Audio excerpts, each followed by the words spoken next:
Ladies and gentlemen, welcome to the Zock Gaming Podcast episode. I think I really need to figure out the episode number before I start this. 8, Episode 9, 10, 9 or 11, 10. 12, Joining 14, me as always is 21. Donovan from No Clip Gaming Is this the actual intro? and Josh from Missouri. I don't know what's going on I'll anymore. take that as a classy yes. So, what have you been playing lately, Josh? I've been playing League of Legends. What have you been playing lately, Donovan? Some of that Doter. And I've been playing Smite. Uh-oh. Woo! Woo! MOBA alert. Well, man. do we want to talk about some MOBAs? Yeah, sure. I know we usually restrain ourselves when it comes to MOBAs. Do we want to Well, I mean, finally bite the bullet? This is also like the first month where we've ever like all just been playing MOBAs and like nothing else. I mean, I know that's all I ever fucking do, but Yeah, I mean, yeah. it's pretty weird for you to put down the arcade stick and for Jay to put down fucking Sim City. So I gotta fight people, man. fist punch, Dude, it's dude. good times. Actually, last night I played a considerable amount of League. I think I played like 7 games, one of them being like a 65-minute game. Look out, Smite. The League of Legends. Yeah, it was a good time. I enjoyed it. The I actually League- wasn't doing too Welcome. bad. Welcome to the League of Draven. I think though I need to find some like people that I'd like to actually play with because every single time I just get like a pub, there's always one person who leaves like in like 5 minutes. That guy. Yeah. Well, you know. There's always a that guy. We're generally available, I believe. I'm just saying. Yeah, maybe. I know you're a little bit of a nerd, but you know. Well, I am putting this computer away after the podcast tonight, so if we want to play a game of League as soon as the podcast is over, we always could. I mean, you know, if it comes down to it, I mean, you know, I've gone my way with the League. I've gotten burned out on it. I've gotten crazy into it, well beyond what I should. But man, you know, if it comes to yelling at a good friend of mine about how much he sucks at learning a MOBA, I'm always down to doing that. Because isn't that the true mark of a friend? Yelling at you for how bad you are at a video game that I'm interested in. I mean, it's actually kind of funny that you bring up League because I haven't really been playing because I've been playing so much Dota, but I've actually been playing a little bit in the past couple of days. It's just, oh man, it's so nice going to League of Legends from Dota because it's so great to only have to last hit one wave of minions and not both. you mentioned that to me, and actually I told it to a friend of mine who's like really hardcore in the League. And I'm like, that is one of the funniest things I've ever heard. You're a hardcore Dota fan, you play a lot of Dota, and then you're like, I play League, and it's like therapeutic. It's so nice. So, it seriously is. It's so relaxed and like it's great. There's none of slow. the like super long farming period and the ridiculous ganking stages. It's just like nice calm laning. There's no denying, and then you have like 2 or 3 items, and then it's like 20 minutes and you're team fighting, and it's so nice. It's so much fun. It's like going from the wave pool to the lazy river.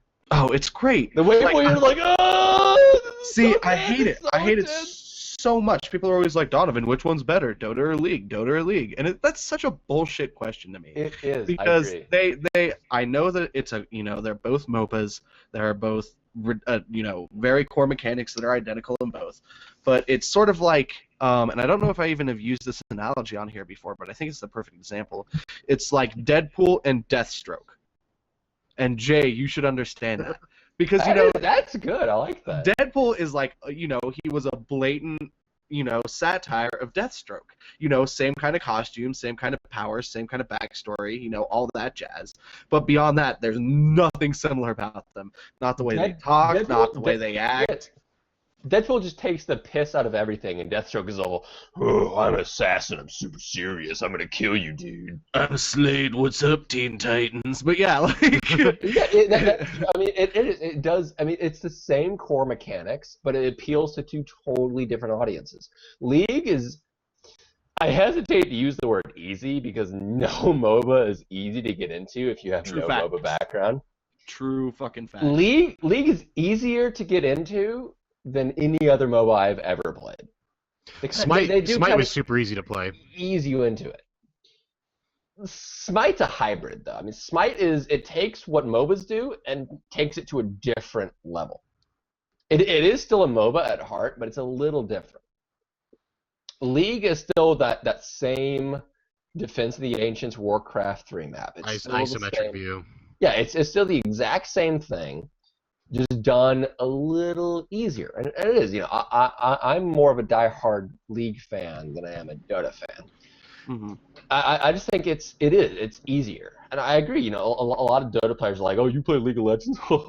Baby game. And I think that's stupid. I really do. I think it's so dumb. Especially It is. I agree, it is, but it's League does kind of ease you into it a little better. League is a little easier.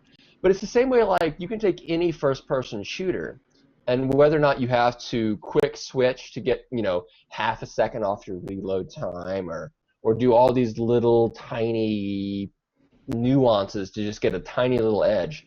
At the end of the day, it's all about the team fighting. It's all about coordination with your team.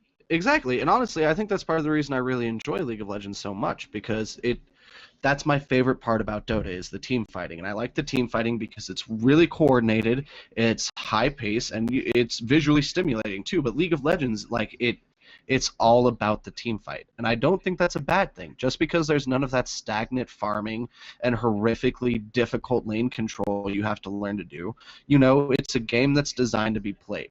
And I'm not saying Dota isn't, but I'm saying, there's only going to be like 3 or 4 full team fights in a game of Dota. You know what I mean? Yeah. League, like I said, League is easier to pick up. It takes all of what makes a MOBA and kind of distills it a little bit. It kind of just boils it down. Yeah, there's still last hitting. And last hitting is one of the hardest things to learn if you've never played a MOBA. Yeah, that's never going to be easy in any MOBA ever, except for Smite, because Smite's a little more forgiving about it. But, I mean, compare Dota last hitting to League last hitting. I actually played the original Dota back in Warcraft 3. Not much, but enough to get an idea. I always started playing League. More. Oh, Infos is amazing. We'll get into that in a second. We should. Oh my god, I missed that shit. But yeah, I mean, I played a little bit of Dota, and I had to learn last hitting. I realized, you can only get gold if you get the last hit.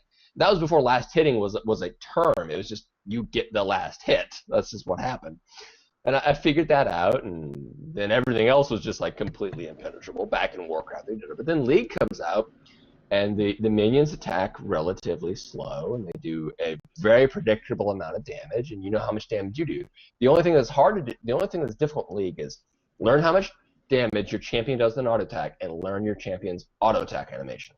Yeah, that's pretty much it. When you learn those two things, you can last hit fairly well. It's also nice that's because. Good.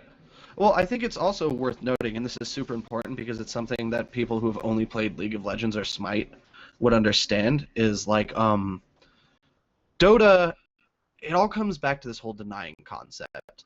Like in League, you have to know how much damage you do in your animation, you have to know how much damage your spell does, and you have to know positioning, and you have to know all those things in Dota too. But the problem with Dota is like the burden of knowledge, which is there in all MOBAs about having to know what other champions do, is even more so in Dota. We're talking about in a lane matchup how if somebody has 3 attack damage more than you, they can deny you the entire time. If you have a slightly faster animation though, and you are standing closer, maybe you can beat them to it. Like there's so many little things like that, being able to completely halt your opponent's experience in gold just by having a few points and a better animation. Like the technical it's all about skill, the nuances. It's all about exactly. The nuances. The technical skill required to play Dota is a lot less than it is to play League. And I don't mean that as a knock against League at all. It is. But there's one thing about Dota, and this is one of the reasons I didn't try Dota 2 for a long time. I have a background in MOBAs. I played Dota 1. I played League. And I did not ever want to try Dota because of the deny mechanic. And I heard about it, and it sounds nightmarish when you hear about it. But really, when you first get started, the deny mechanic is not that important. All you have to know is you can hit your own minions when they're below half health. So you can kill your minions. That's it. Wow, wait, so you can kill your own minions in Dota? Yeah, okay, Yes. here's the thing about denying. Denying as a mechanic on a whole. So when you deny a unit or a building or an enemy champion, their Hold on. team Leave. Just go with units. Leave buildings for a little bit later. Just go with units because that's totally different. because Let's just there's go with three units. things you can Yes. deny. Okay, Let's anyway. start with creep. Basic Start with lane creep. Start denying with with creep. creeps, okay, is if a creep gets to low enough health, you can auto attack your own creeps, and by doing so you deny them, and by denying a creep, the opponent does not get any gold, and they get no experience for the kill either. So That's it's the important thing. possible. That's the important It's thing. very like, especially in 1v1 matchups. Like there are literally champions, like a good example is Queen of Pain, who just have really fantastic base damage and auto attack animation, and you will literally see them, if the player is good enough, completely deny levels out of their lane matchup because they can deny an entire wave of minions. Like, think about that, getting no experience for the first like 3-4 minutes of a game. I want to jump in here. That sounds and mention something. miserable. Hold. I want to jump in here because this is from a non-Dota background. Denying sounds amazing. The reason these is so important. Okay, in every MOBA you have to last hit basically. I mean, I've heard Smite's different, but we'll go with the basic Dota League thing. You only get gold for the creep when you get the killing blow on it. However, even if you don't get the killing blow, and if you're in range of that creep dying, you do get experience.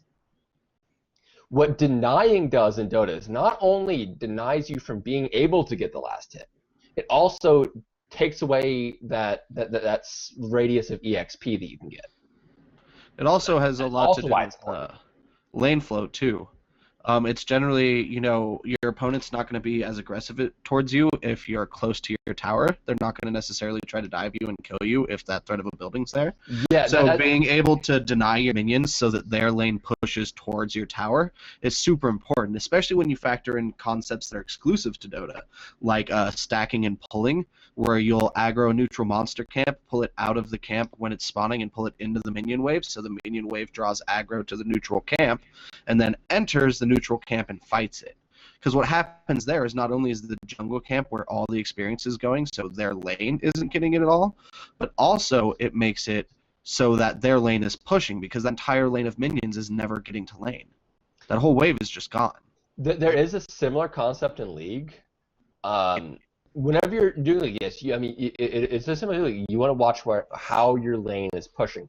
Because if your lane pushes really hard, basically, your lane is slamming against the enemy tower, you have to go towards that tower.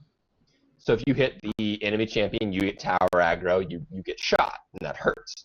Or you're pushed up beyond half point in your lane. So let's say the jungler, which in League is more common, where that you have a champion that's totally not even laning. They're just roaming around jungle, killing jungle creeps, doing it that way.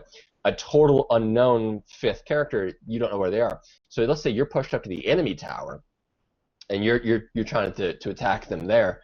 Suddenly, their jungler comes out from behind you. You have a 2v1 scenario, and that's not good for you. And unless you are one of the champions that has a lot of mobility, some sort of blink, teleport, jump, dash, something like that, you can find yourself very quickly in a scenario that's going to end in you dying. And then when you die, you have to wait to respawn, and all of those creeps that die when you're not there is experience you don't get. All of those creeps that die when you're not there is gold that you're missing out. All of that is just getting you further. Yeah, I don't think Dota's in the book for me to be playing that. That seems a little bit too hard. See, I know it sounds really, really unforgiving, and it is. But there's generally a motto that goes around the Dota community, and it's "Welcome to Dota, you suck."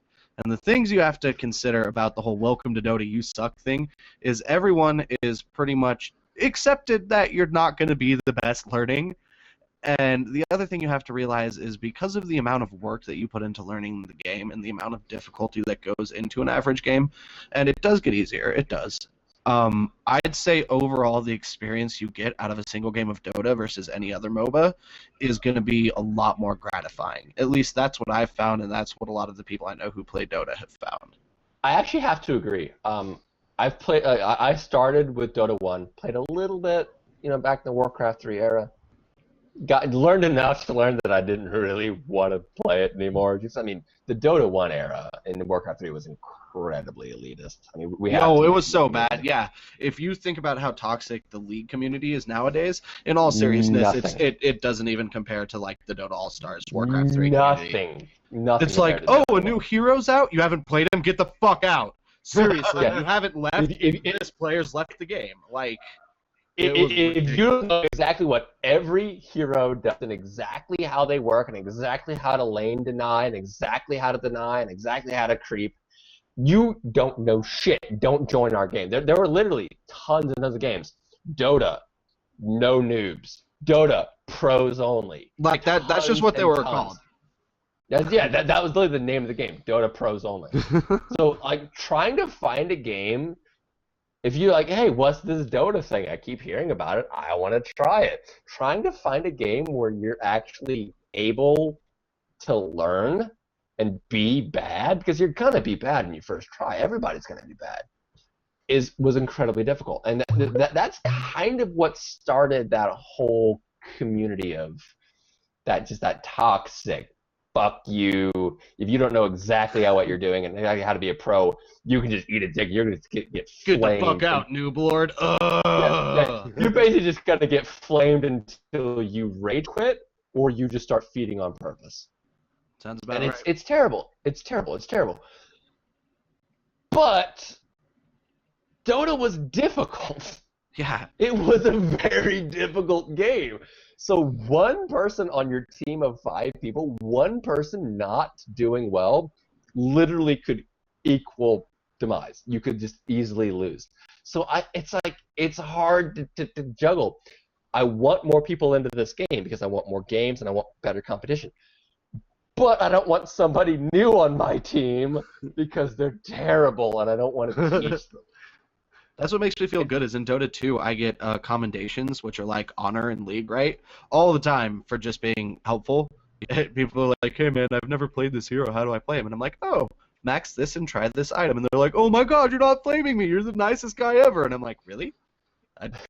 That is true. I only called you a fag 6 times. Yeah, like, I'll let you know I helped a noob and only told him to kill himself twice. Like one person... honestly, Dota can be really accessible if you just have somebody to help you. If you have somebody to teach you up, because coming from a League background, like I've said many, many times already, I understand the mechanics. I know last hitting. I mean, it's much more difficult in Dota, but I understand it. I get it. It's the item shop. Dota has such a different item shop from League and such a different focus of items. They're both MOBAs, but holy crap, they're different. So I have a question about Dota. Okay, so it originally started out as a mod for Warcraft 3, right? Yeah. Yes. How does Valve have the rights to this game at this point? Is it just a whole new engine they made, or what happened there? I will tackle this one. Donovan, you want this one, Donovan? Okay, go ahead. So, okay. Here's the thing. So when Dota came out, the problem was there was no like cohesive community or any one creator. So what would happen is people would take their version of Dota, right, and just slam in some random OP fucking character that they just wanted to make no problem fuck balancing, right? Inserts. Their favorite character got crazy strong. Yeah, every single time. And so eventually what happened was this dude named IceFrog took all of the best characters from all the different versions and made one version of Dota, and it was called Dota All Stars. And so, what ended up... wait, hold on. By the way, if anybody's wondering, Dota stands for Defense of the Ancients. Yeah, I had to Wikipedia that the other day before the pub stomp. Everybody just knows it. It's one of those things. Everybody knows it is Dota. It's Defense of the Ancients. Dude basically took every version, compiled it into one, called it Defense of the All-Stars Ancients. Dota All... Defense of the Ancients... All-Stars. Defense of the Ancients All-Stars, Dota All-Stars. The Yes. Doter, Go ahead, Dom. as it's known as. Anyways. The Doter. So the thing about that is a lot of the characters in Dota, while some were original, a lot of them were also characters directly taken out of like Warcraft 3 and some even out of StarCraft, right? So when Valve got the rights to Dota, which is an intellectual property owned by IceFrog, right? They unfortunately did not have the rights to all of the Blizzard copyrighted material in it, including specific item names, certain character names, certain character backgrounds, certain spell names, things like that. So And also tons and tons of character models. yeah, lots of character models as well. But I mean, to keep in mind, in the original Dota, like the hero Phantom Lancer, his model was Kimari from Final Fantasy X. Yeah, I mean it's true. Yes, there were actually it is impressive what the original Dota did because people really got into it and they put a lot of work into custom models, custom spells, custom particle effects. But a lot of them were also just based off of a huntress, this hero from this race, that hero from this race, the Hydralisk. Did did the original Dota also have like a store where you could buy like skins and stuff like most modern No. MOBAs? No. It was literally just a mod. Oh, So okay. it was just you would download the map and load into it, and that was it. There wasn't no overarching client. There wasn't any. I mean, for a very long time, the community was really small too. That's another thing you have to consider. Yeah, I remember actually back in the day we used to have LAN parties all the time, and sometimes 2 or 3 of the dudes were always playing Dota back in the day. Like I think this was like 2003, 2004, somewhere in that time period.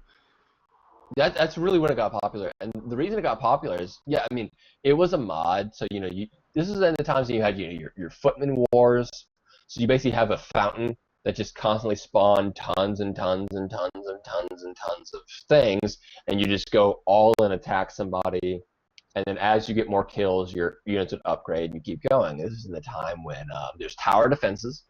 The whole tower defense thing actually kind of got popularized with Warcraft 3.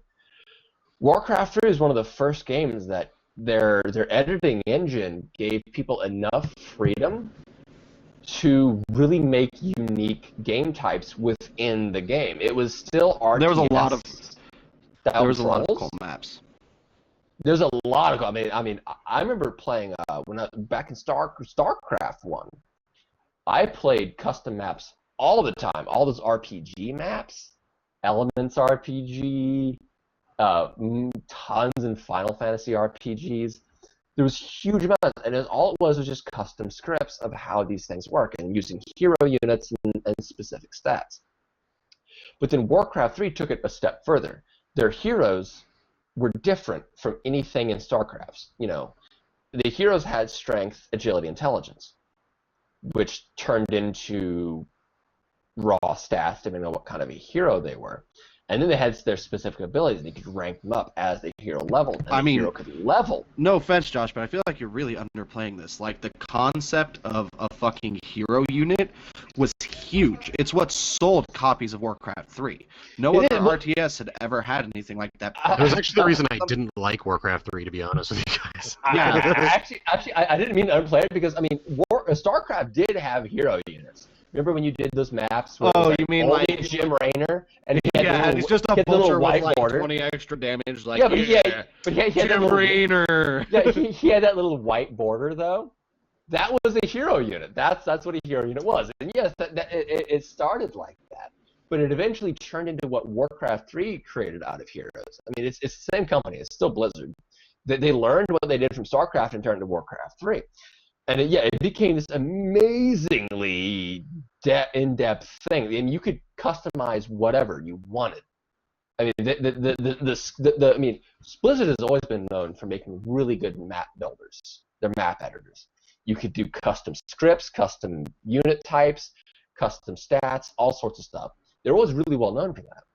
And then people just took that shit and ran with it. I miss seeing built-in mods and like mod creation, like utilities and like map editors in games. You just don't see that as much as you used to back in the day. I really miss it.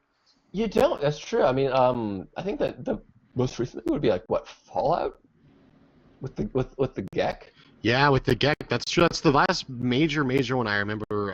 That's all I can think of. I don't even know if Bethesda released one for Skyrim or not. I know there's a lot of Skyrim mods, but I don't know if they specifically made a program for it. I don't know. I don't think they had one endorsed quite the way the GEC was. But I mean, yeah, back in the day, mods were huge, and mods weren't just mods. It was really just you download a map. Dude, well, I mean, and the map had all its scripts, and then it just played. back at the LAN parties I had back in the day, we like pretty much all we did was Half-Life mods. Like the Selector, or what I think that was called. There was like it was like a Matrix mod for Half-Life 1. Which was pretty sweet. Nice. And then the other one we used to always play is, I think they recently made a modern version of it, is Natural Selection. Yeah, there is. I remember that. Yeah. Have you guys ever played it? I've played a little bit of Natural Selection too. I haven't played the new one, but the original was so cool. It was like one of the best mods I thought that was ever released for Half-Life back in the day. There was I don't know if it wasn't a Half-Life mod, but a Day of Defeat. I thought Day of Defeat was. I thought that was a Half-Life mod. I think it might have been a Half-Life mod, but I mean that was a huge mod. Oh. Day of Defeat was enormous. A lot of people loved Day of Defeat. I just didn't really enjoy it that much. I mean, CS started out as a Half-Life mod.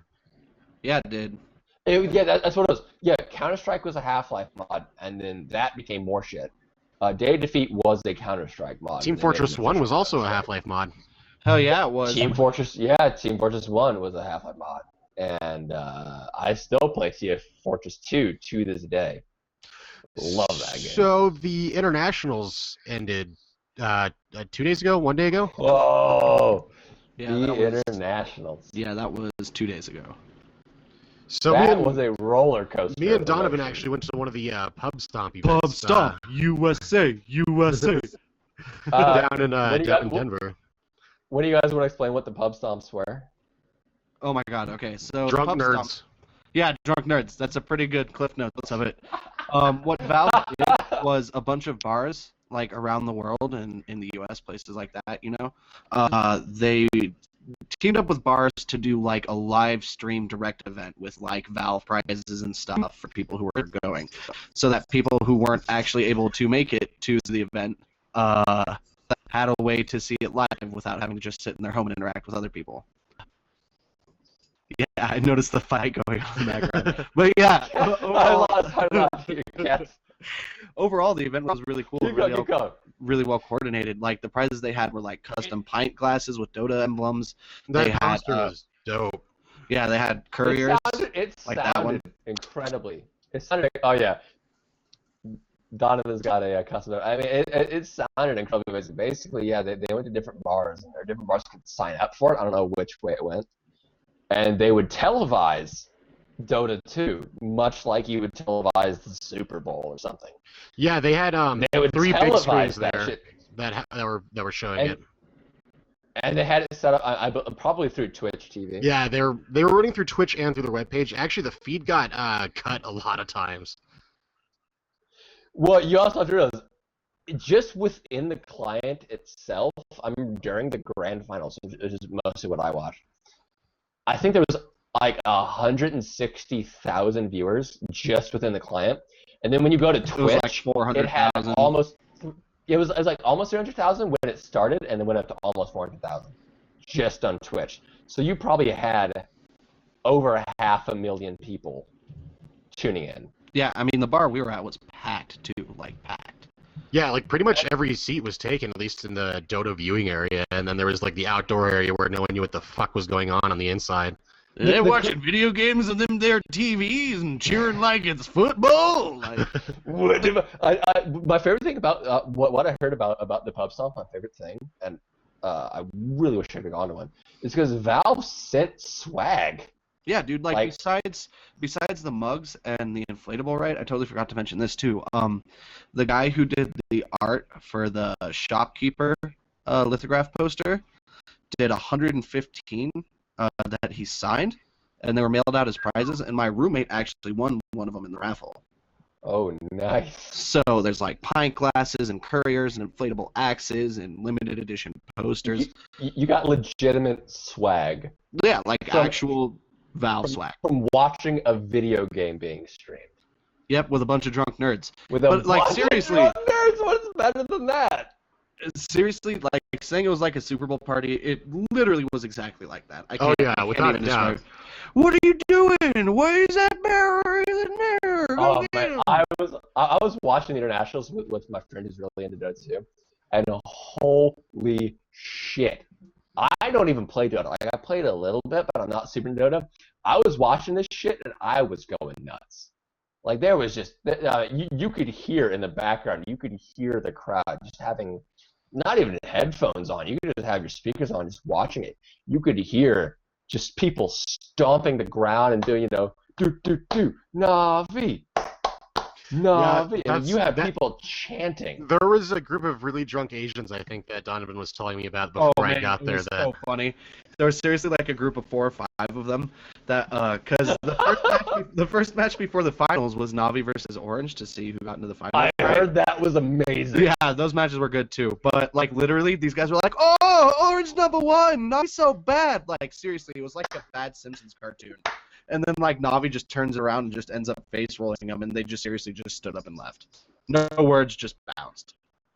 Rage quit. Oh my god, I love it. I love it. Rage quit life. That's what, oh my god.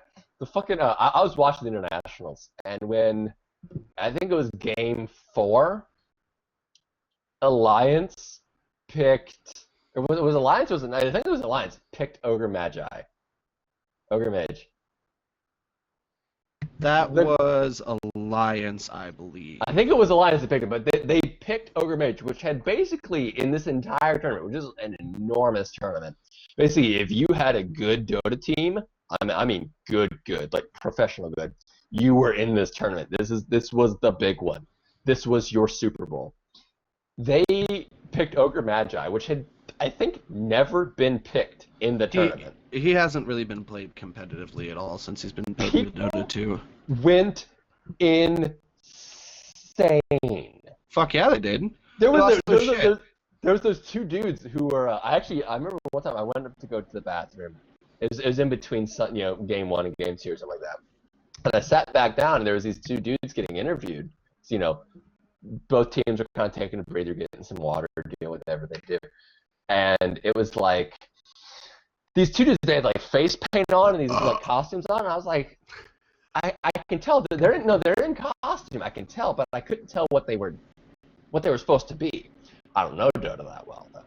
And then when Ogre Magi got picked, those 2 dudes got up and just sprinted down the aisle and back again. And I realized exactly who they were fucking dressing up as. Oh, no. The Ogre Magi. My favorite. Was amazing. No, my favorite was the dude in the blue body sock at the internationals on the live stream, who whenever Enigma would black hole would just stand up and go like this. Dude. Yeah, that dude is my fucking hero. You don't even understand. And like the atmosphere was ridiculous. So I went to use the bathroom at the start of game 2, right? And I'm in the bathroom, and I'm in one of the stalls, reading or internet or whatever it is people do in public restrooms. And I'm sitting there, right? And I'm not even kidding you. I hear the door just fly open, and some dude runs in and goes, "Habose is playing Vengeful Spirit, if that matters to anyone." And the dude in the stall next to me goes, "Oh, man, no way." Like, I'm just sitting there just like, oh my god, seriously, guys? Come on now. We're all trying to do our taxes or whatever, Dota 2 got people fucking hype. Dude, it was Legit great. hype. And I cannot bash on any game that gets people into video gaming like that. Professional games, people playing at a crazy high level. It's so fucking fun to watch. It really is. It's super impressive. So do we want to talk about the international? Do we want to get into it? I mean, it's over already. Anybody who gives a shit know what happened. Yeah, it's dead and gone. I can't wait for next year's. I need to make it out to Seattle so I can actually fucking go there. Yeah, It you was can some fly good out. shit. Basically, let me try to give a quick overview. There is this the 2 teams in the grand finals were Navi, which was pretty much people expected them to be there. They were the 2011 champions. They won the first international. They were in the grand finals for the international 2, so they lost. And then, I mean, come on, international 3, Navi, shoe in for the international. They were the team to beat, basically. I mean, these guys have proven themselves time and time again to be fucking amazing. And then you have Alliance. This team, seemingly, out of nowhere. I mean, if you only watch the major Dota stuff, they ran a train. They started in the preliminaries, didn't lose, not even a game. They just ran a train on everybody they faced. And then after the preliminaries, they went to the normal game. They lost a couple of games, maybe 2 or 3, but never lost a set. Well, Go ahead. The thing I don't know if you realize, because I don't know how much Dota you actually watch, Not much. the whole season, as in like the past 6 to 8 tournaments, Alliance hasn't lost a set. Like, that's not a joke. Like, Alliance has pretty much been defeated this entire. I believe it because those guys put on a clinical in this tournament. Like, it was bad. I saw places that the betting ratios for Alliance was 1-to-1. Just because everyone's like, yeah, are you kidding me? Alliance can't lose. They literally just can't. Like, No, yeah, obviously they couldn't. I mean, I don't watch a lot of Dota. I don't really pay attention too much about it, and I see Alliance in the grand finals. And my friend who's really big into Dota, he's like, yeah, there's nobody is surprised that these dudes were in the grand finals. So, also speaking of those pub stomps, do you think they had one in Vegas where you could actually bet at? oh, I'm sure. Well, when I say betting places doing 1-to-1 ratios, I mean there are a lot of online websites where you can bet in-game Dota items versus other players' Dota items. Oh, really? That's nuts. I believe actually, as far as pub stomp goes, I think there were at least 2 bars in Nevada. I'm sure they would take bets. I don't know if they took bets. If they did, they probably didn't advertise. Because I know you're allowed to bet on football and shit, like when you're in Vegas. Yeah, I mean, I imagine they did allow bets, but one of the big things about bets is, you don't advertise it. You don't. You take the bet, you do the bet, you pay it out. You don't talk about it because when you talk about it, it can spill over state lines, go into other messy legal issues. You just don't talk about it. I want to get into some dicey legal issues over watching a MOBA. I know, right? That'd be fantastic. It's happening way too much. But, I mean, oh my god! Like I said, I watched some of the preliminaries, which is cool.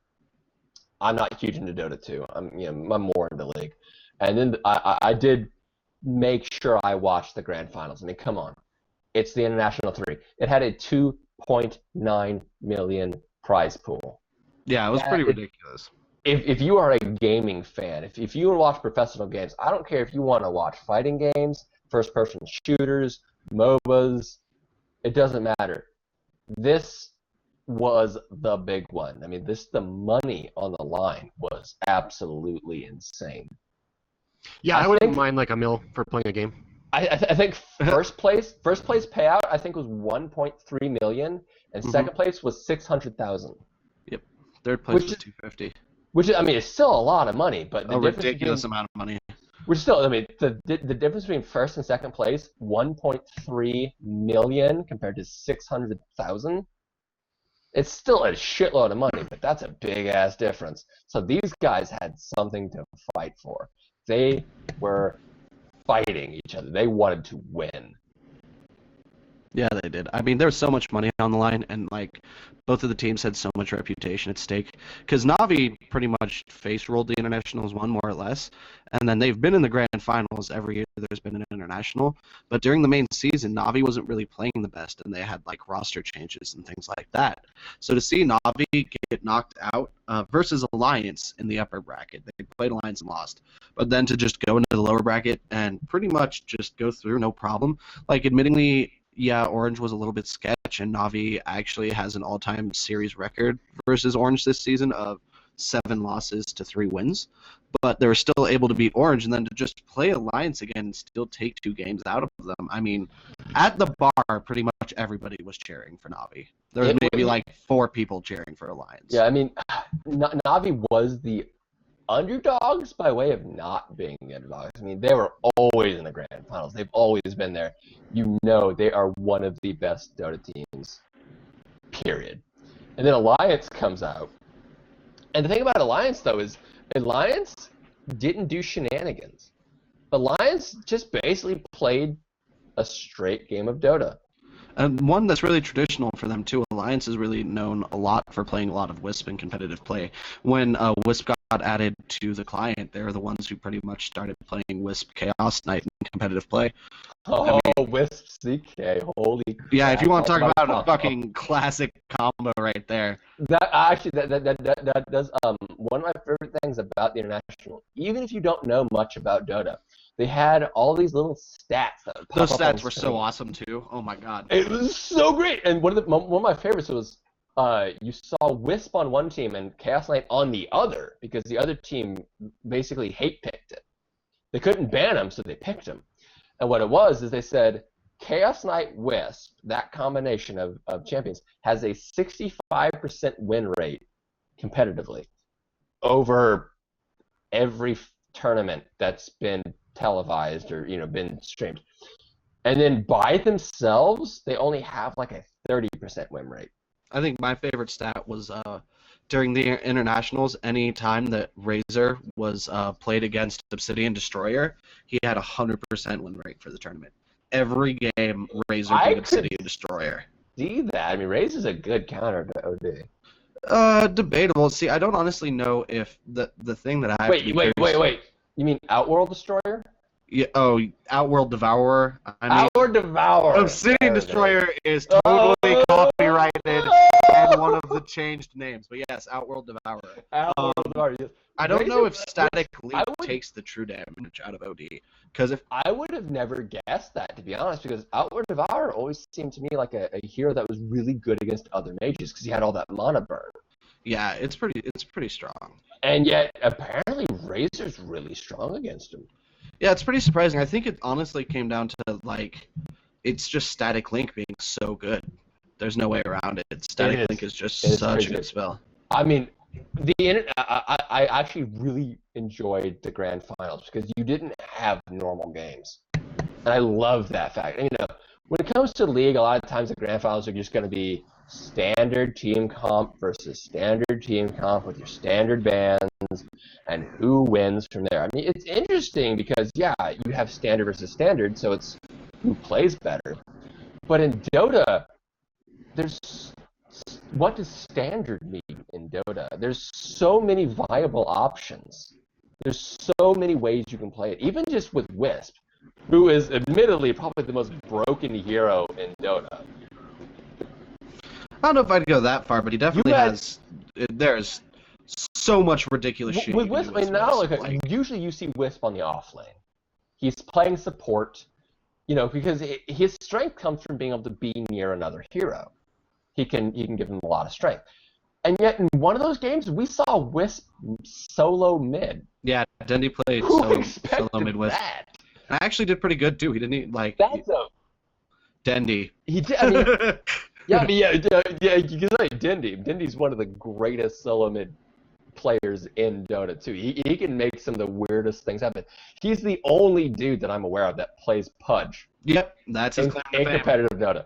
And he's the man. God, oh my God! I was watching the grand finals. I was like, come on, game 5, Dendy, just take Pudge.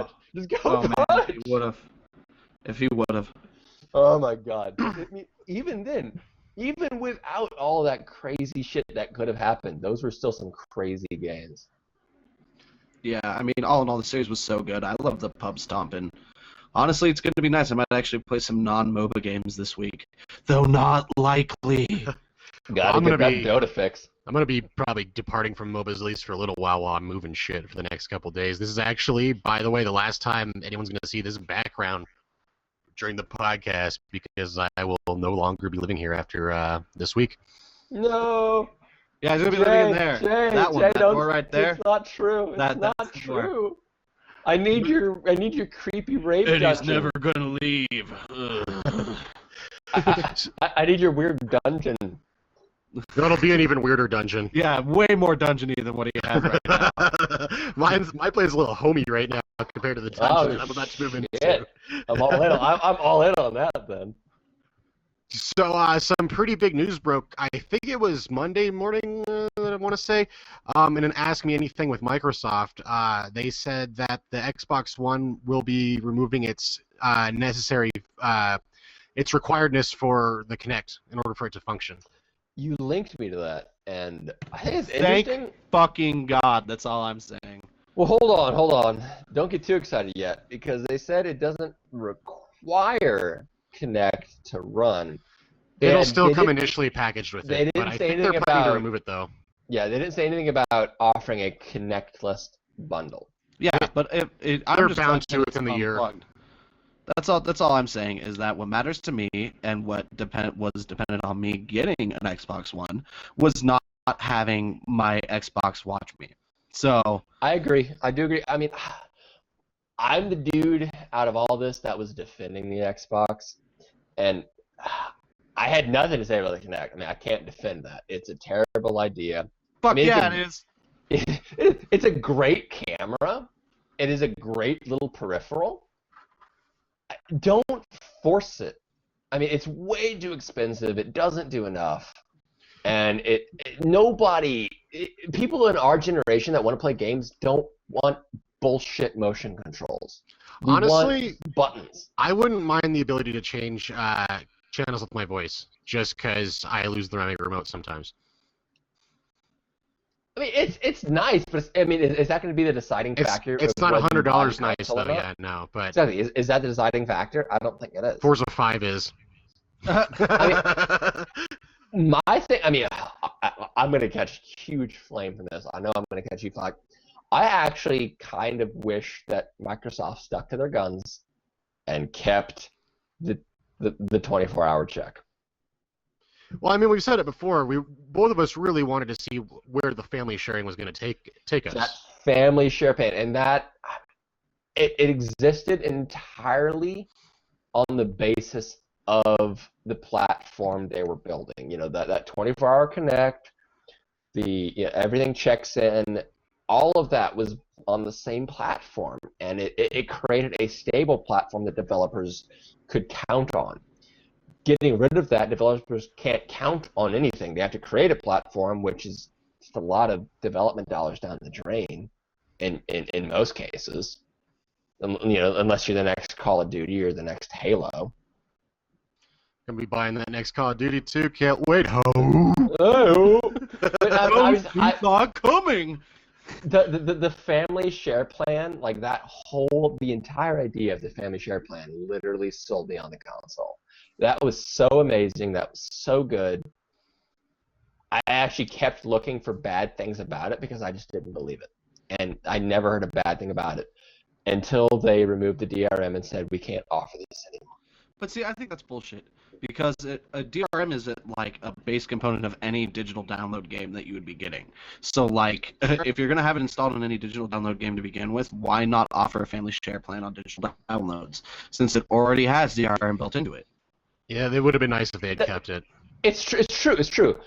I agree, but I mean, you got to realize they're doing it from a developer's point of view. They're giving them a stable platform that they could count on. And the stable platform wasn't just consoles specific. I mean, it was giving them the cloud.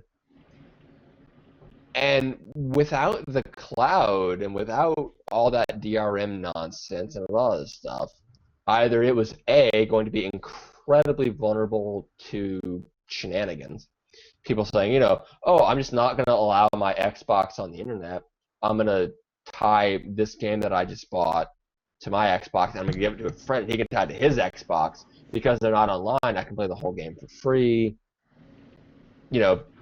As many times as I want, as long as their Xboxes aren't connected when the game is verified.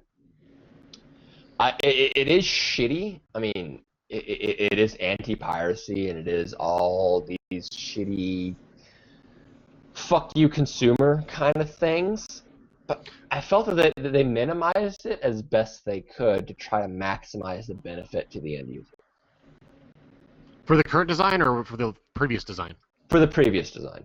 With the family share plan and with what they used to have before they listened to all the fans and all the outcry and got rid of it.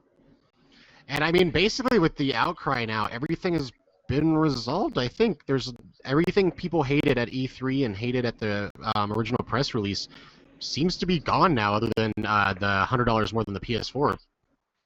Well, the other thing is the backwards compatibility, but that's such a small minor issue that it's not even necessarily worth nitpicking over. For me, there's one thing I really wish, though, is I was really hoping it would be backwards compatible to begin with, but more importantly, I was really, really, really wishing that the Xbox Live Arcade games could be transferred to the Xbox One, which it doesn't seem like that's going to be... Very, very much agree with you there. Yeah, I'm not... yeah, I mean, because it's a digital download. I mean, is the x82 architecture really that different from what they... I mean, they should figure out a way to port it or something. I don't know. It is. I mean, if they're going to keep the same Xbox Live structure, they should make all the Xbox Live bullshit carry over. I mean, they really should find a way.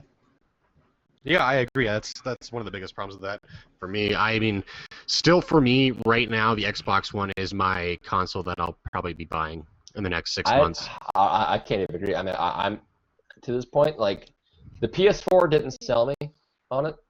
The Xbox One did sell me on it with the family share plan. I mean, that, like, the family share plan was like the thing. That is what I wanted.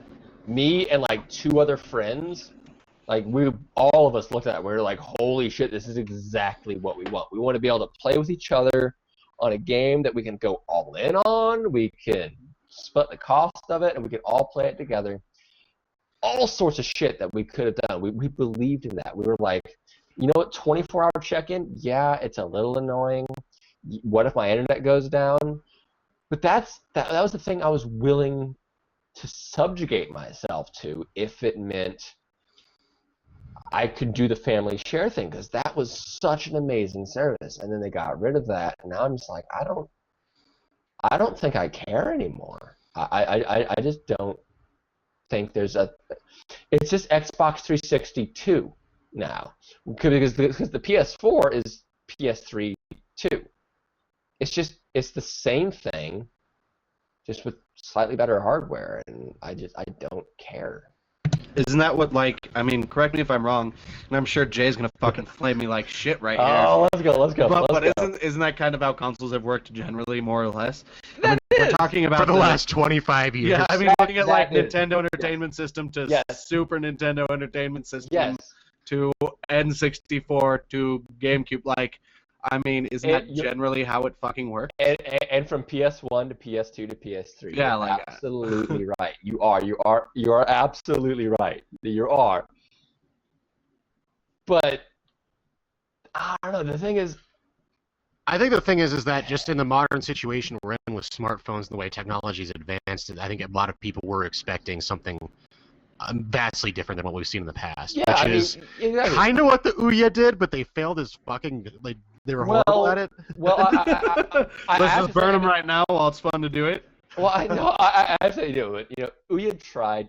I know. I understand what Ouya's trying to do, and the other consoles are trying to do the exact same thing. They're just not as upfront about it as the Ouya is.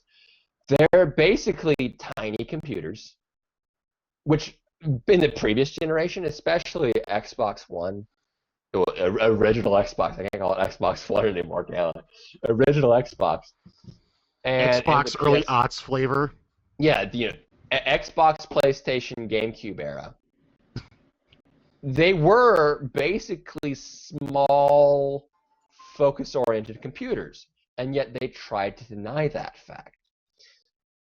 Now they've stopped trying to deny it. They're like, yeah, we are tiny, focus-oriented computers. The reason that's popular now, though, is because it doesn't matter what game is being made. If it's made for that thing, it's going to work on that thing. You don't have to, oh, is my video card up to snuff? Does my motherboard have it? Do I have enough RAM? You just need to be rich like me and buy a new computer every few months. Pretty much. Back in my day, when my car broke down, I would just buy a new one. Absolutely, but it's like, you know, consoles have always had their strength because of that. You buy a game, you put it in, you close the thing, you know, you plug it in, turn it on, you close the tray, whatever it is, the game works.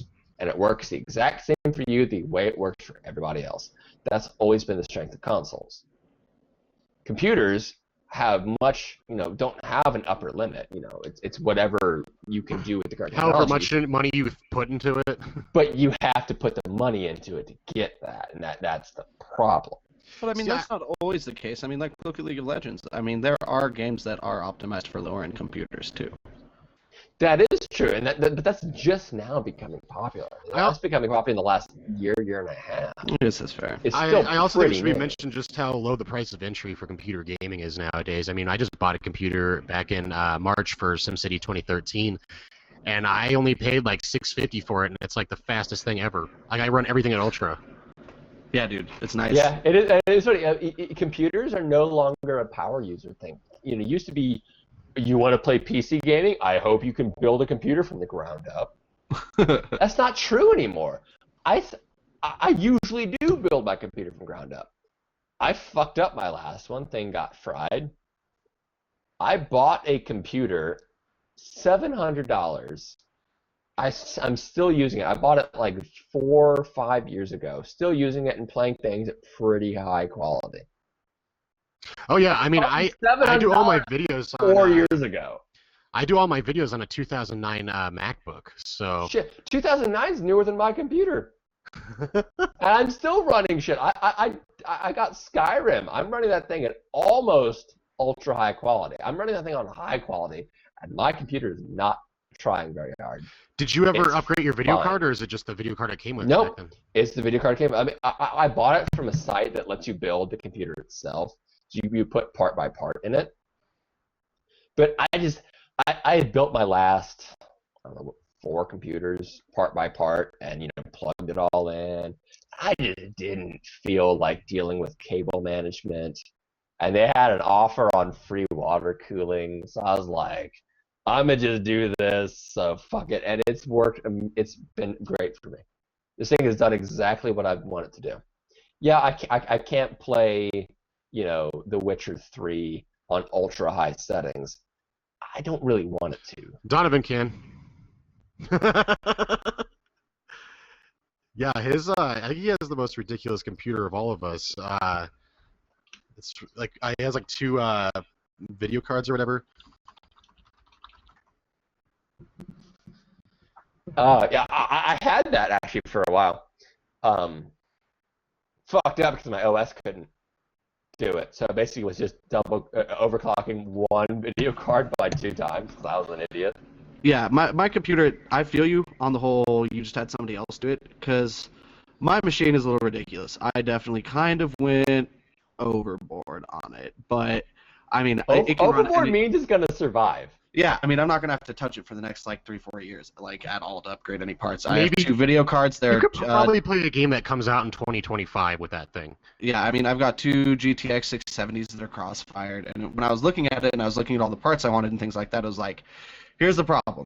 I can order all of them, put them in a computer, build it myself. But I'd like to overclock my parts. I don't necessarily feel comfortable doing that on my own, especially on anything more than a video card, which I did. I wanted to overclock the motherboard. Dispersion becomes the problem. Exactly. Cable management is huge. Then you have to look at things like liquid cooling and the cryogenics. Like 6 liquid cooling is so fucking scary to do. Yeah, so I'm sitting here looking at what I want and how there's no way I would ever be able to build it myself. And so I'm just like, fuck it, go big or go home. And I did.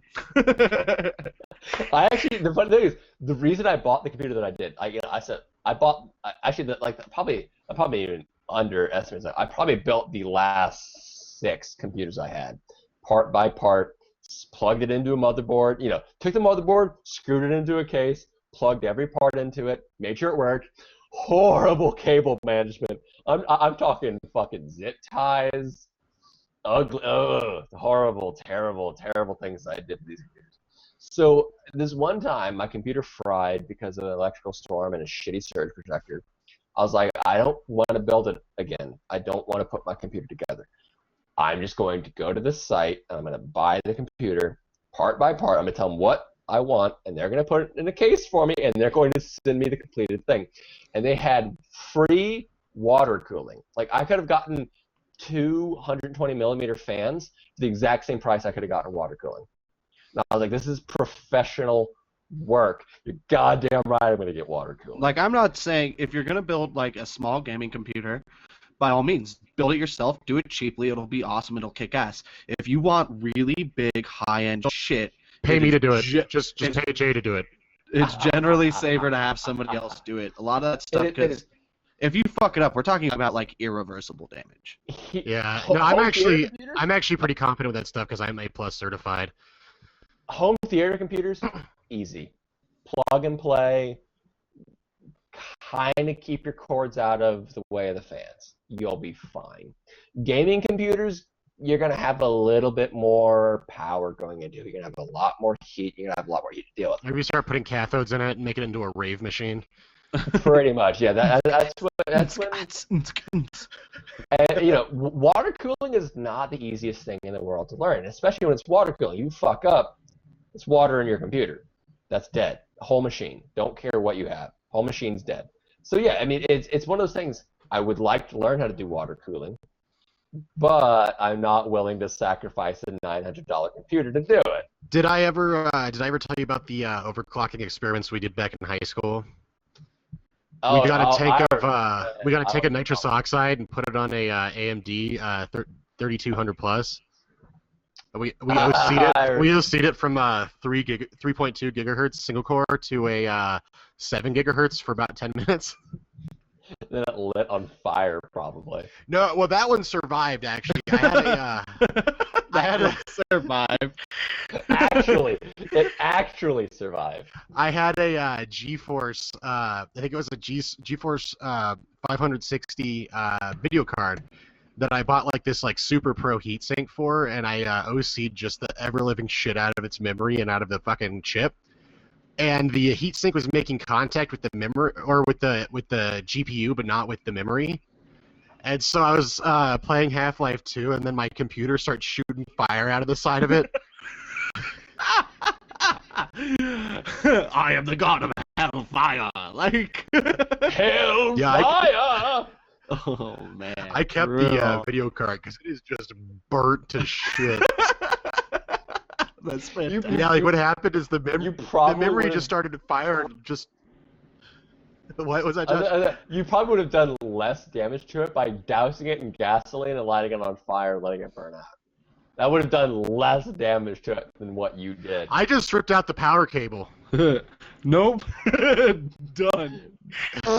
But I mean, that's what I mean. I had power mine professionally cable plus done. Fire extinguisher. I had mine professionally done, and I have 2 overclocked video cards and an overclocked motherboard, and it blows out cool air. Yeah. Professionally done is the best. I mean, like, the reason I got mine professionally done is 1, I wanted water cooling, and I don't know how to do that. And 2, cord management. Oh yeah, dude, it looks like art. There's no bird nesting in it at all. You open that case, you're just like, oh. You might have to worship it almost. You're like, this is gorgeous. The chords are perfect. There's such good airflow. They know what they're doing. That was worth the money. I just super glue the cords to the motherboard, and that's how I do my cord management. Fantastic. So what else do we have going on? So they also announced the Xbox One is going to be able to, like, if it's starting to overheat or get too hot, it can reduce the power intake it's taking. And I'm wondering if that's going to be weird, because if you're playing video games for over an hour, does your game just start losing frames like crazy? Well, I actually believe I said this last time. Somebody mentioned PS4 released their operating temperatures and a bunch of other statistics. And I was like, I'm just calling bullshit. I'm calling shenanigans.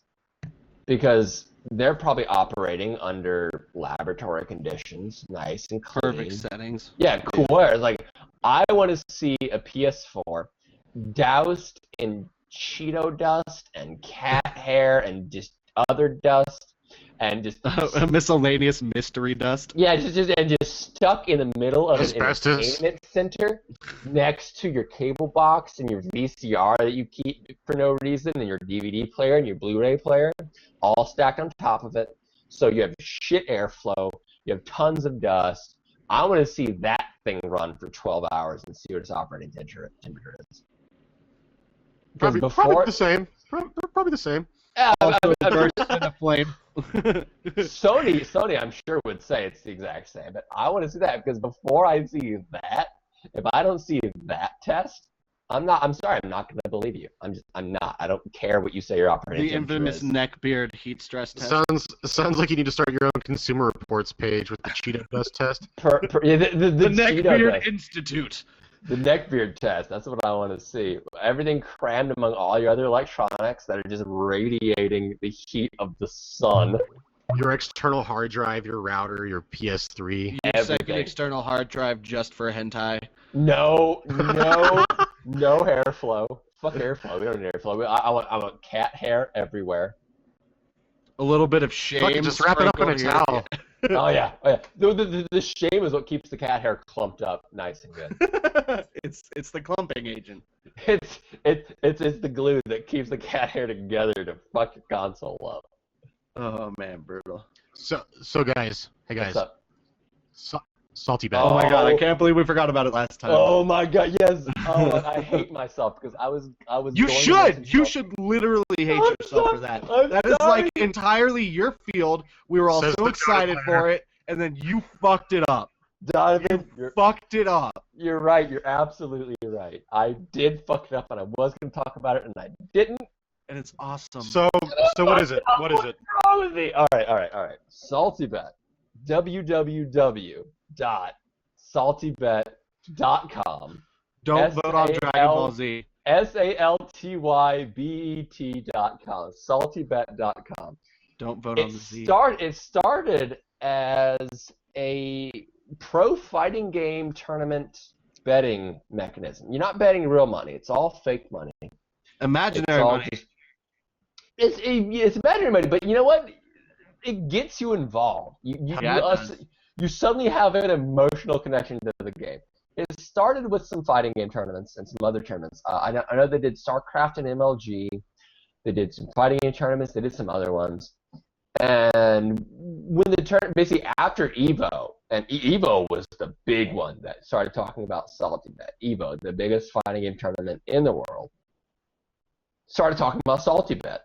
And you could bet on the matches. You bet imaginary money, and that's it. It's just you're watching the matches anyway, so why not bet some fake money? See what you win. Who do you think? Who's gonna win? It's just fun. It's all good fun. And then Evo finished and is over, and so where do you go from there? The dude created Mugen. Well, Mugen is a game that already existed. It's basically, Mugen is the shit. It's Mugen so cool. Is basically like RPG Maker for fighting games. You have a basic fighting game structure, and you create a character. You put in the sprites, you put in their damage and health and levels. I want to be Richard Simmons in it. Did anyone make Richard Simmons because he should be totally should be a character? Probably, dude. It's Mugen. I have Tom Hanks. One of these strong, actually, it's funny you mentioned Tom Hanks. One of the strongest characters in Mugen, period, is Omega Tom Hanks. Like, he's just insanely powerful. And it doesn't matter. It's Mugen. You do whatever the fuck you want. You make your character crazy. Or you don't. Or you don't. And what this dude did, he took Mugen, imported a shitload of characters, basically as many as you could find, and he's adding more all the time. I think recently, 2 days ago, he added 300 characters. Just 2 days ago. That's fucking so many, dude. And what he does, basically, he has a program that randomly selects the characters. So 1 versus 2. Just randomly selects it out of all the characters possible. And then they have their AI fight each other. All it is AI versus AI. 24/7. And all you do, you just watch these ridiculous characters fight each other. You can have Ronald McDonald versus Evil Ryu. You could have Akuma versus a King of Fighters character. You could have a King of Fighters character versus literally the sun. What? Yeah, it doesn't matter. Whatever you can think of as a character is probably a character. What about the Full House cast? I'm pretty sure there's a Bob Saget somewhere. I would play the fuck out of Bob Saget. I mean, there's Dragon Ball Z characters for days. But the thing is, a lot of people, you watch it a little bit and you start to learn. Oh, this character's really good. This character's really bad. I'm gonna bet on this dude, not this dude. And it's all fake money. And you have a minimum. You can't go below. If you do nothing, you can't go below $10. Then as you keep betting, your minimum goes up. I'm currently at $34 for my minimum. Yay! And you can get more. You can subscribe to the channel and get 666 as your minimum. And it sounds so silly. Just this goofy fighting game with bizarre characters fighting each other. Nobody cares. But when you start betting on it and you start playing the game, you will lose 2 hours and you won't even know where they went. And the music's great too. Oh man. Oh, the dude has an amazing playlist. It's all like video game music from Chrono Trigger, Final Fantasy VII, Final Fantasy VI, 4, 5, 3. Tons of video game music. From Squaresoft then. I mean, he has tons of other music. He has a little bit of rap. He's got some smooth jazz. I mean, when you watch Ronald McDonald fight Barney to the tune of some Coltrane, you get into it a little bit. Nice. It's so good.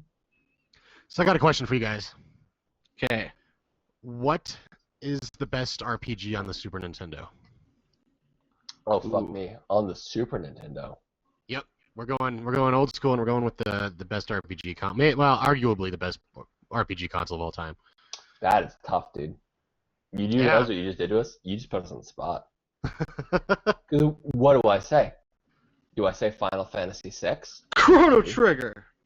Do I say Chrono Trigger? Earthbound. Do I say Earthbound? What do I say? Breath of Fire 2. Breath of Fire 2 was good, but not best of the best good. Oh no, it doesn't reach there. You could even say like Secret of Mana. Secret of Mana was, if you had a friend, holy shit, that game was good. Well, if you get the multi-tap, you can play with 3 people. It's one of the only more than 2-player games on the Super Nintendo. I remember actually, I played Secret of Mana, me and my brother, way back in the day. And then me and a friend found out about Seiken Densetsu 3. Yeah, I've been meaning to play Secret of Mana 2. Which is basically Secret of Mana 2, which never got released in America. So I downloaded the ROM because you can't really get it otherwise. And I downloaded a fan patch because it doesn't exist in America. And of course you own the original Japanese version of the game. Disclaimer. Of course I do. I bought that shit import, and I just wanted to play it in English. Money. Yeah, pay me. So I was playing it with my roommate, and that game is amazing. It has some bullshit parts, but that game is just fucking fantastic. Yeah, that's one I've been meaning to check out for a really long time, is Seiken Densetsu 3. Really good. Because what team you take in, what team you decide to play as, actually affects the story. You get their stories. So it's almost like a little bit like a Saga Frontier, where it has a really intertwining stories or something like that, or not even so much intertwining. They intertwine a little bit if they do, but I mean, every single character has their own story, and if it intersects with the other characters, you'll see it, and if it doesn't, you don't. You don't see it. I mean, you can play whatever character combination you want. You're always going to have, I think you're always going to have a minimum 3 people in your party. So you're also going to have, one computer controlled character. But the game is like, it's like Secret of Mana. Does it have multi-tap support? I don't know if it has multi-tap support. But you can pause.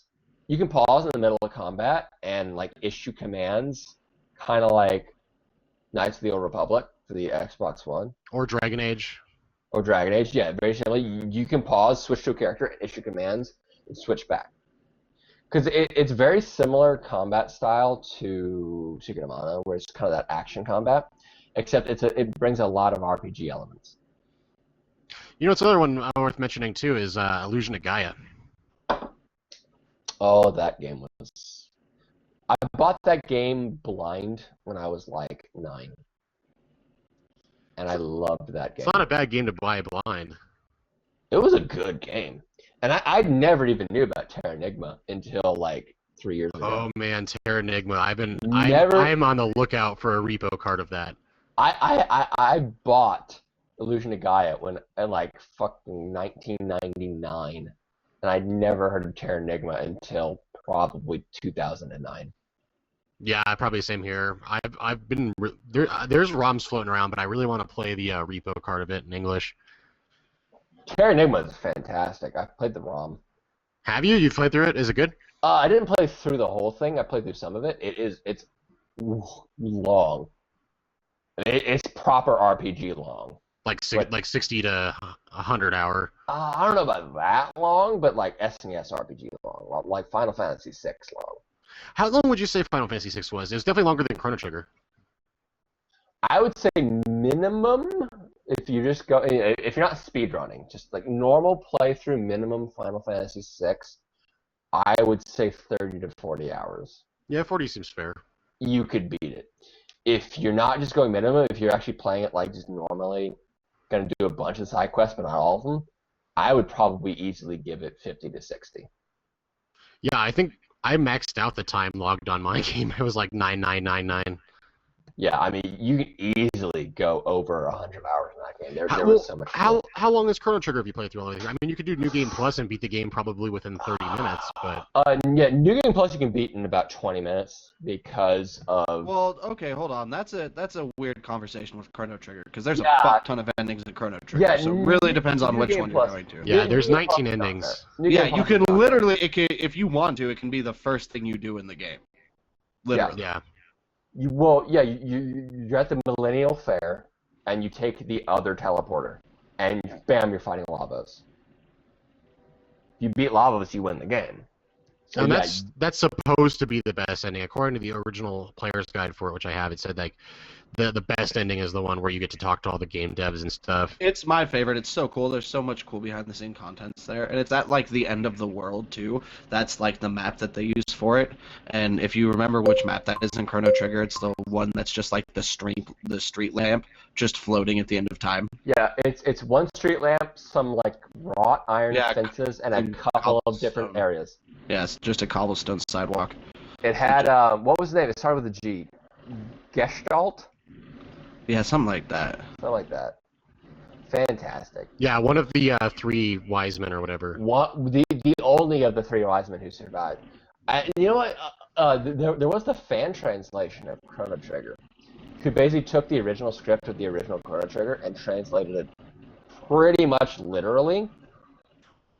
Compare it to the official translation, i.e. the Ted Woolsey. Ted Woolsey gets a lot of hate for what he did, but I mean, if you've ever tried to play through the original fan translation version, holy shit, that is hard to do. It's Really? so, Why? Oh my, it's so dry. It's so literal. It completely strips every character of their actual personality. Really? Awful. It's awful. Absolutely fucking awful. A lot of people hate on Ted Woolsey for what he did, to Final Fantasy II. You Spoony Bard, and all that shit.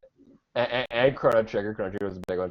But, I mean, they did the best they could with the limitations they had, and in some cases, actually, it was better. I mean, yeah, I've played through most of the fan translation of Chrono Trigger. Basically, which kept it literal. I mean, literal to the point it kept honorifics.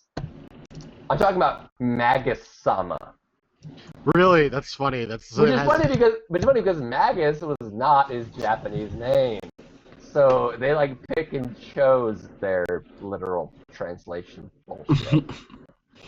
Magus' original. You remember of Ozzy and Flea? Yeah. Their original names in the Japanese version was Vinegar, and I cannot remember the other one. I wish I could, but it's Vinegar and something. But a lot of it was the way it sounded in Japanese sounded like a different word. So it was puns and wordplay. But in the American version, the American translated version, they called him Aussie and Flea and, all sorts of modern rock variants and, a lot of sort of references like that. And then Magus was supposed to be called Mao, M-A-O-U, if you're going to transliterate it. But they kept his name as... Mao, I said it. Yeah, Mao is supposed to basically mean, like, overlord, kind of. The bird. And then, but they didn't call him Mao. They called him Magus, which is what he was transliterated to in the English version. Magus sounds cooler. But they kept the honorifics. They called him Magus-sama instead of Mao-sama. Chrono Senpai. So it's like they kept the Japanese sometimes as much as they felt like. As much as they felt like it. It's like absolute fucking bullshit. Yeah. And it made the game so boring. I mean, it made you honestly not care about any of the characters. I don't know about so that. Dry. Have you played the fan translated version? Oh, the fan one? Oh, I guess that's fair. I haven't really played that. No, it really strips out all of the character from the characters. In my opinion, it makes it so boring. I honestly never felt like the original translation was even that bad. I don't think it was either. I mean, the thing is, it wasn't. A lot of times, it wasn't even close. They had to literally rewrite part of the story, just because they had to make it fit. They had to make it work in English. There's a lot of Japanese shit that just does not translate into English, so they had to do what they did. And I think they did a good job. I do. I don't think Ted Woolsey is a bad translator that he gets the rap for. It's fair. Did he just do like a lot of Square stuff back in the day, or what? Yeah, he did a lot of Square. He was the main translator for Final Fantasy IV, i.e. 2 in America. So, Cecil, Kane, Rosa, Rydia, that one. He did Final Fantasy III, i.e. 6, Terra, Locke, Cyan, Edgar, that one. He did Chrono Trigger. He was basically one of the big translators for RPGs in that era. Seems like he got better over time. Well, a lot of people gave him a lot of shit, that he put a lot of kind of corniness into it, and he put a lot of, his own humor into it. I don't really think it's deserved. I mean, he did put a lot of humor into it, but that was already there. He was just trying to transliterate humor, which it doesn't transliterate. He had to translate, not transliterate. Yeah, aren't the majority of Japanese jokes typically puns? A lot of them, especially in the 80s, a lot of them are wordplay and puns with how Japanese sounds and how Japanese works, so it doesn't translate into English because it's not the same fucking language. So how do you... Completely different mechanics. Yeah, and the whole problem was he was trying to keep the spirit of the joke alive while trying to make it understood. I thought that whole, you spoony bard, the famous Final Fantasy II quote came about. I miss bad translations. I don't even think it was bad. I mean, I think he did what he tried to do, and I mean, honestly, they had enormous character restrictions, so that he had to fit it in certain ways. And I think he did as good of a job as he could have. And honestly, I mean, I loved the SNES, the English translation of Final Fantasy VI. Yeah, I didn't really remember there being any issues with it. I loved 2. I mean, we owned Final Fantasy II. I remember You Spoony Bard, and I remember also. I remember Chrono Trigger. Nothing was wrong with it. Not that I felt. A lot of people don't feel the same. We were also like 10. Anyways, I think that's probably a nice place for us to wrap up this evening. If anyone would like to contact us, the email address is zockgamingpodcast@gmail.com. Oh, see, if we don't say anything, if we don't say anything, you do it perfectly. You just can't take the fucking pressure. You get like whiskey dick over it. You're like, oh, I can't perform. I wanted him to get. I wanted to be flustered about it. I wanted to fuck out. It's funny that way. It's adorable. I just think it's funny. The first podcast I called it the Zork Gaming Podcast. So we're the Dork Gaming Zopcast, like. ZOCK Bow. Gaming Podcast at gmail.com. Yeah. Send us your hate mail. And those dick pics. I Joining me as always has been Donovan of No Clip Gaming. See you later, guys. And Josh of Missouri. I want your dick pics. Huh?